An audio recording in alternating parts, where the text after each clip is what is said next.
Ôiแต่ថាដល់រដូវខែទំពាំងម្ដងណាមិនដែរថារំលងទេដឹងតែធ្វើហូបញឹកញាប់ហ្មងពួកអីចូលចិត្តទំពាំងបងប្អូនណាខ្លះដែរចូលចិត្តទំពាំងដូចខ្ញុំចូលខមមិននៅក្នុងវីដេអូនេះម្នាក់មួយផងតោះឥឡូវយើងដើរទិញទំពាំងទាំងអស់គ្នាហើយនេះបងប្អូនអរគ្នាខ្ញុំអត់សូវស្គាល់ទេណាដឹងទំពាំងអីខ្លះមានទំពាំងផ្អែមទំពាំងកំប៉ុងទំពាំងស្រុកអីអញ្ចឹងណាបងប្អូនហើយខ្ញុំចិត្តតែទិញទៅមិនដឹងទំពាំងអីខ្លះណាចាហើយមានគេថាខ្លះឆ្ងាញ់ខ្លះវាអត់សូវឆ្ងាញ់មានជាតិខាជាតិអីអញ្ចឹងណារើសទៅរើសមកក៏បាន2គីឡូបន្ទាប់មកក៏យកមកបកសបកហើយបកសបកនេះដែរគឺម្ដងបកអញ្ចឹងម្ដងទៀតក៏បករបៀបថាឃើញគេបកទៅតំណងបងប្អូននេះកាត់អញ្ចេះចាខ្ញុំឃើញគេបកមកទាញមកឡើងរូហ្មងហើយដល់ពេលខ្ញុំធ្វើគឺឈឺដៃមែនតែនយើងកាន់កត្រៃរបៀបថា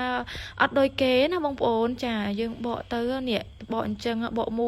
ប៉ុន្តែឈឺដៃខ្លាំងមែនតែនហ្មងឃើញគេបកឡើងស្រួលដល់ពេលធ្វើខ្លួនឯងគឺពិបាកខ្លាំងចាហើយនេះគឺបានគ្រូសាគាត់មកជួយឃើញបកទៅរៀងពិបាកអញ្ចឹងណាបងប្អូនអ្នកគ្នាហើយបានទាំងកូនស្រីជួយទៀតហើយមកហូបមកពេលហ្នឹងដឹងតែឆ្ងាញ់ទៀតហើយបានគ្រូសាមកជួយ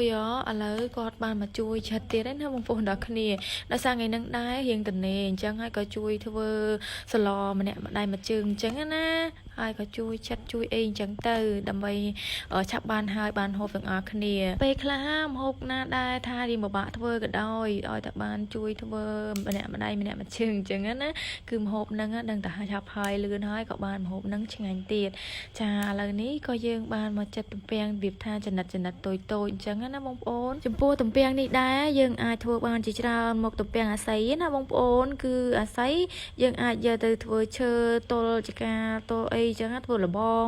ឬមួយធ្វើរនៀបអាស័យស្លឹកវាអីយើងអាចធ្វើនំធ្វើអីបានអញ្ចឹងណាចំណែកទំពាំងយើងអាចយកមកស្លយើងអាចឆ្នៃធ្វើម្ហូបបានជាច្រើនមកទំពាំងខ្លះយើងហូបហើយធ្វើឲ្យយើងឈឺដៃឈឺជើងហើយទំពាំងខ្លះទៀតយើងហូបហើយអត់អីទេចាវាអត់គ្រីងខូងវាអត់មានអារម្មណ៍ថាទន់ដៃទន់ជើងអញ្ចឹងណាហើយទំពាំងនេះដែរអត់ថាធ្វើម្ដងដឹងតែនឹកស្រុកហើយកាលនៅតូចឲ្យតែដល់ខែទំពាំងអញ្ចឹងកាលនឹងច្រូតស្រូវច្រូតអីបងប្អូនគឺដឹងតែធ្វើខហើយយើងយកទៅហូបនៅវាស្រែដល់ពេលច្រូតស្រូវអញ្ចឹងយើងដល់ម៉ោងហូបបាយគឺហូបបាយមួយខទំពាំងខអីអញ្ចឹងណាដល់ពេលធ្វើម្ដងគឺនឹកសំណោះការនៅក្មេងៗមែនតែនឥឡូវនេះក៏មកចាប់ផ្ដើមធ្វើម្ហូបហើយគ្រូសាខ្ញុំក៏បានបង្កាត់ភ្លើងបងប្អូនចាយើងបង្កាត់ខ្ជុំពួកអីម្ហូបខជើងជ្រូករបស់យើងគឺវាយូរហើយក៏យើងកាត់ខ្ជុំទៅក៏ឲ្យវាឆាប់បានងាស់រៀងលឿនបងប្អូនចាហើយនេះគឺខ្ញុំបានខជើងជ្រូកមួយជាមួយនឹងហ៊ុនជ្រូកហ្នឹងហើយពោះជ្រូកពោះធំពោះអីហ្នឹងណាចាហើយពោះធំហ្នឹងដែរ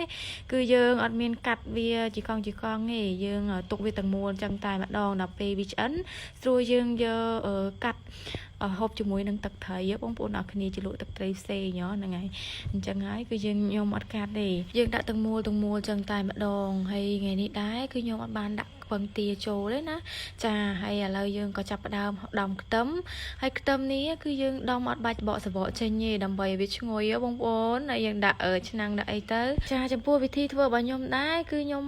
ធ្វើបែបនេះគឺខ្ញុំមុនដំបូងដាក់ខ្លាញ់បន្តិចហើយបន្ទាប់មកគឺយើងដាក់ស្ករតាមក្រោយណាហើយស្ករនេះដែរគឺខ្ញុំប្រើកន្លះវែកហើយខ្ញុំកូរវារបៀបថាឲ្យអាលីស្ករឲ្យវាប្រហែលជាជើងក្រងអញ្ចឹងណាបងប្អូនអរគ្នាយើងបើកភ្លើងតិចទៅហ្នឹងហើយនេះជាវិធីខរបស់ខ្ញុំផ្ទាល់តែម្ដងចាបន្ទាប់មកខ្ញុំដាក់ខ្ទឹមសរបស់យើងហ្នឹងហើយខ្ទឹមសនេះមិនបាច់បកសបកចេញទេបងប្អូនគឺដាក់វាទាំងសបកទាំងអីឲ្យវាឈ្ងុយហើយយើងចាក់ទឹកត្រីចូលចាហើយយើងកូរបន្តកូរវាតួតែរៀងខ្មៅជើងក្រងទៀតណាតែមិនមែនខ្លោចទេណាបងប្អូនគឺយើងបើកភ្លើងហឹមតិចទេហើយអានេះគឺយើងធ្វើអញ្ចឹងទៅដើម្បីឲ្យស្កររបស់យើងហ្នឹងឡើងដូចជាតាំងម៉ែអញ្ចឹងវាថា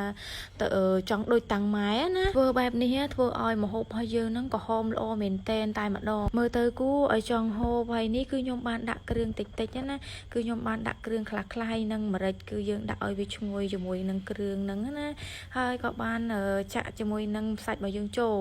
ចាហើយនេះមិនមែនខ្លោចទេណាបងប្អូនគឺវាក៏ហមល្អខ្លាំងមែនតែនហ្មងស្ករឡើងចង់ដូចតាំងម៉ែហើយយើងបើកភ្លើងតិចទេអញ្ចឹងហើយស្កររបស់យើងគឺអត់ងាយខ្លោចទេណាឥឡូវនេះឃើញពណ៌សបល់វាគួរឲ្យចង់ហូបមែនតែ ណាបងប្អូនអ្នកគ្នាគឺក្រហមងើហ្មងហើយបន្ទាប់មកគឺយើងកូរសាច់វាថាឲ្យរៀងស្ងួតបន្តិចយើងមកចាក់ទំពាំងយើងចូល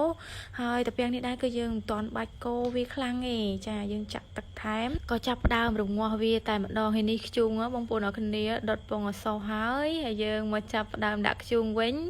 ដើម្បីកុំឲ្យខាត់គេហ៎បងប្អូនហើយអាខទំពាំងនេះដែរយើងខជើងជ្រូកអញ្ចឹងណាគឺវារៀងយូរវាអត់ងាយផុយទេតតែដាក់ខ្ជូងទៅវាឆេះខ្លាំងជាងហ្គាសអញ្ចឹងណាហើយបន្ទាប់មកគឺកិច្ចការងារផ្ទះណាបងប្អូនចាយើងបបោសបបៀការងារដែលយើងធ្វើមិនតាន់ហើយហ្នឹងគឺយើងមកធ្វើឲ្យហើយទៅនេះហើយនីតិឃ្លៀងផ្ទះរបស់ខ្ញុំបងប្អូនអ្នកគ្នាមើលព្រៀងប្រពេចប្របាយតិចហើយដែលសាមេឃភ្លៀងរហូតតែម្ដងហើយនេះយើងមកបើកម្ហូបរបស់យើងមើលចាឃើញទំនងឯងបងប្អូនហើយយើងចាប់ដើមកោវាទៅនេះគឺយើងរងាស់ជាមួយនឹងទំពាំងហ្មងបងប្អូនអ្នកគ្នាដោយសារទំពាំងរបស់យើងហ្នឹងយើងរងាស់កាន់តែយូរកាន់តែឆ្ងាញ់ឥឡូវបន្តទៅដាំបាយណាបងប្អូនអ្នកគ្នាធ្វើម្ហូបមុនទៅដាំបាយក្រោយពួកអីបាយហ្នឹងងាយឆ្អិនទេចូលទៅដាក់ដាំបាយមកវិញភ្លៀងមកបងប្អូនហើយលើកចក្រានលើកឆ្នាំងមកទាំងមិនតាន់កុំអីហ្នឹងចូលទឹកអលីងហើយឥឡូវនេះក៏លើកដាក់ចូលក្នុងផ្ទះហើយណាបងប្អូនអ្នកគ្នាហើយមើលភ្លៀងចាឡើងរលំស្រិចតែម្ដងហើយនេះគឺយើងធ្វើនៅក្នុងផ្ទះហើយមើលភ្លៀងបងប្អូនអ្នកគ្នាអើយចាហើយម្ហូបមិនតាន់ឆ្អិនស្រួលពួលផងហ្នឹងហើយឥឡូវនេះក៏បានយកដាក់ចូលនៅសញ្ញាផ្ទះក៏ធ្វើនៅក្នុងផ្ទះតែម្ដងមើលឡើងហុយផ្សែងជុកហ្មងហើយម្ហូបរបស់យើងក៏បានឆ្អិនបដាហើយប៉ុន្តែរបៀបថាយើងចង់ឲ្យវាឆ្អិនផុយចាយើងទុកវាមកសន្ទុះទៀតមើលឃើញទំពាំងវានៅរាងស្រស់អញ្ចឹងយើងក៏ថែមទឹកម្សៅទៀតចាថែមទឹកហើយយើងក៏គ្របវាដាក់គ្រឿងដាក់អីឲ្យហើយ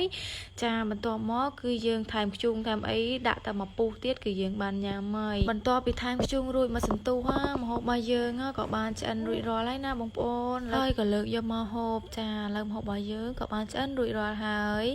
ចាតំណងទេបងប្អូននិយាយទៅឲ្យតែថាខម្ដងដឹងឲ្យបាយអស់ពី3ចានហើយសម្រាប់ថ្ងៃនេះដែរគឺខ្ញុំខអត់បានដាក់ពងទាទេដាក់តែជើងជ្រូកទេណាបងប្អូនអរគ្នាគឺទំនងខ្លាំងមែនទែនហ្មងហើយខនេះដែរដាក់ទំពាំងកាន់តែច្រើនកាន់តែឆ្ងាញ់បងប្អូនណាខ្លះដែលចូលចិត្តទំពាំងកុំភ្លេច comment នៅខាងក្រោមនេះផងបន្ទាប់ពីដួសដាក់ចានរួចក៏ហូបជុំគ្រួសារតែម្ដងហើយថ្ងៃនេះដែរគឺហូបរៀងយប់តិចហើយដោយសារមេឃក៏ភ្លៀងហើយម្ហូបរបស់យើងក៏រៀងយូរឆ្អិនអញ្ចឹងណាហើយនេះពោះជ្រូកមូលហេតុដែរមិនកាត់ហ្នឹងដោយសារទុកកាត់អាពេលហូបបាយហ្នឹងគឺវាឆ្ងាញ់កាត់មួយហូបមួយកាត់មួយហូបមួយអញ្ចឹងណាហើយជ្រលក់មួយទឹកត្រីទៅគឺរឹតតែអែមតែម្ដងចាហើយវិធីធ្វើម្ហូបរបស់ខ្ញុំក៏មានតែប៉ុណ្្នឹងដែរអរគុណបងប្អូនអរគ្នាដែលចូលចិត្តទស្សនារាល់វីដេអូរបស់ខ្ញុំចាហើយបើបងប្អូនចូលចិត្តវីដេអូនេះកុំភ្លេចចែកម្លែកម្នាក់មួយផងហើយបើបងប្អូនណាមិនទាន់បាន follow page ជួយ follow page ម្នាក់មួយទៅនឹងទទួលបានវីដេអូថ្មីបន្តទៀតអរគុណច្រើនជួបគ្នាក្នុងវីដេអូក្រោយបាយបាយ